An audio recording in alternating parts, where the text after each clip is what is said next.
भोपाल के बदनाम वकील राजकुमार पांडे की गुंडागर्दी का एक और मामला सामने आया है। महिला से छेड़छाड़ के बाद अब राजकुमार पांडे ने बघेल मोटर्स के संचालक गणेश सिंह बघेल और उनकी वर्कशॉप के मैनेजर से जबरन विवाद किया और उनकी वर्कशॉप में आग लगा दी, क्योंकि जिस महिला से राजकुमार पांडे ने छेड़छाड़ की थी उनके देवर प्रदीप पांडे इस वर्कशॉप का संचालन करते हैं। इतना ही नहीं, पांडे ने वर्कशॉप में आग भी लगा दी, जिससे वहां और आसपास की दुकानों में भी आग लग गई। लाखों का सामान और गाड़ियां जलकर खाक हो गए। इस मामले में वर्कशॉप के संचालक गणेश बघेल और प्रदीप पांडे ने कमलनगर थाने में शिकायत दर्ज करवाई है, जिसकी जांच भी पुलिस ने शुरू कर दी है।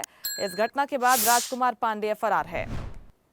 और इस खबर पर ज्यादा बातचीत के लिए हमारे साथ स्वदेश न्यूज पर गणेश बघेल, जो कि शिकायतकर्ता हैं, वे जुड़ गए हैं।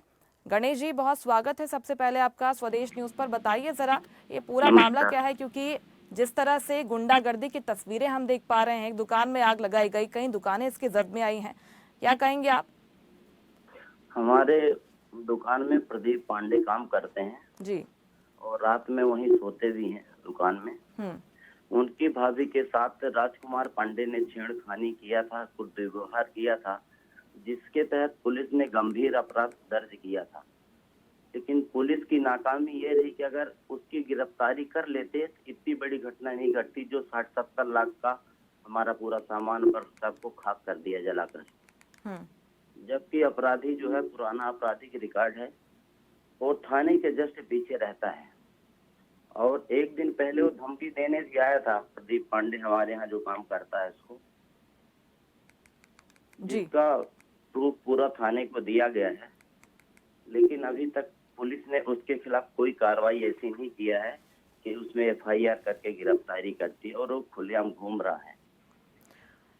गणेश जी, आपके आरोप हैं कि राजकुमार पांडे को जानबूझकर बचाया जा रहा है, क्योंकि ये पहला मामला नहीं है। इसके पहले भी आप भी जिस तरह से जिक्र कर रहे हैं, कई आपराधिक मामले पहले से भी दर्ज हैं, शिकायत के बाद भी कार्रवाई नहीं होती है। जो उसके भाभी के साथ छेड़खानी किया और गंभीर अपराध पुलिस ने दर्ज किया, अगर उस अपराध में इसकी गिरफ्तारी राजकुमार पांडे की हो जाती तो ऐसा अपराध, दूसरा अपराध घटित नहीं होता। गणेश जी, इसके बाद आप क्या चाहते हैं? आप आगे शिकायत करेंगे, क्योंकि अभी तक तो आपने शिकायत की है, उस मामले में कोई कार्रवाई हुई नहीं है। हमने शिकायत किया है। अभी कल दिन भर हम थाने में एफआईआर के लिए गए। सीआई मैडम ने थाने में थी नहीं, रिसीविंग तक नहीं दी। जब वरिष्ठ अधिकारियों को अवगत कराया गया है तो रिसीविंग दिया है। इतनी बड़ी घटना होने के बाद भी अभी तक एफआईआर नहीं की है। स्पॉट पर कोई थाने का आदमी नहीं गया। बोला था कि हम दिन में थाने में आएंगे, निरीक्षण करेंगे, उसके बाद कार्रवाई की जाएगी। लेकिन स्पॉट पर थाने की तरफ से कोई नहीं आया कल दिन भर, जबकि हम थाने में 2 बार गए हैं। वहाँ पर टीओ के आप दोपहर बाद आइए, दोपहर बाद गया तो बोले जो रात में ड्यूटी में थे वही एफआईआर करेंगे। साहू जी हैं, उनकी ड्यूटी रात 10 बजे थी, फिर रात 10 बजे आए हैं, तब आगजनी की एफआईआर दर्ज की गई। दिन भर कुछ भी नहीं हुआ।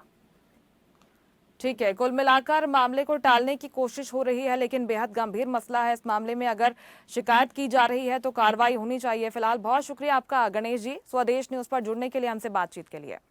लेटेस्ट खबरों के लिए लाइक, फॉलो और यूट्यूब पर सब्सक्राइब करें, बेल आइकन दबाएं, साथ ही विजिट करें swedeshlive.com पर।